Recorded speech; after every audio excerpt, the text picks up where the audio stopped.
अहिल्यानगर जिल्ह्यातील 7 नगर परिषदेच्या मतदानाला सुरुवात झाली। सकाळी 7 वाजल्यापासूनच मतदारांनी मतदान केंद्राबाहेर रांगा लावल्यात। जिल्ह्यातील जामखेड, श्रीरामपूर, संगमनेरमध्ये अटीतटीची लढत होणार आहे। तर जामखेडमध्ये विधान परिषद सभापती राम शिंदे आणि रोहित पवार यांची प्रतिष्ठा पणाला लागली। गेल्या 15 दिवसांपासून स्वतः राम शिंदे आणि रोहित पवार तालुक्यामध्ये तळ ठोकून होते। जिल्ह्यातील जामखेडमधून याचा आढावा घेतलाय प्रतिनिधी उमेर सय्यद यांनी।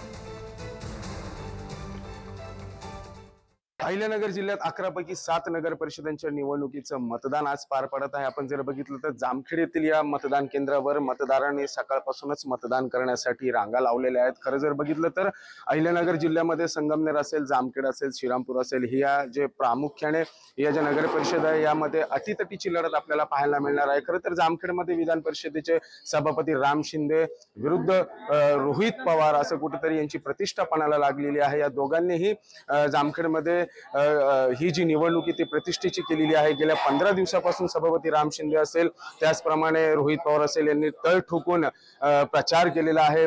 खुद्द मुख्यमंत्र्यांनी देखील या जामखेडमध्ये एक प्रचार सभा घेतलेली आहे। ज्याप्रमाणे काँग्रेसने आणि वंचित बहुजन आघाडीने तिसरी आघाडी केली आहे, त्यामुळं कुठेतरी या जामखेड नगर परिषदेमध्ये मतांचं विभाजन होणार आहे। आणि जर मतांचं विभाजन झालं तर त्याचा फायदा नेमका कोणाला होणार आणि त्याचं नुकसान कोणाला सहन करावं लागणार हे पाहणं देखील आता अत्यंत महत्त्वाचं ठरणार आहे। आपण जर बघितलं तर सकाळी 7 वाजल्यापासूनच जामखेडच्या या मतदान केंद्रावरती मतदारांनी मतदान करण्यासाठी रांगा लावलेल्या आहेत।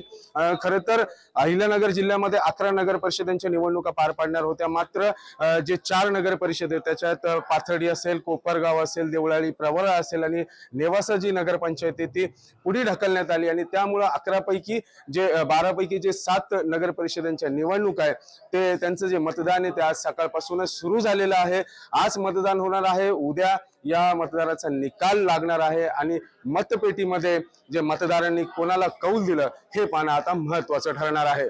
उमेर सय्यद, पुढारी न्यूज, जामखेड, अहिल्यानगर।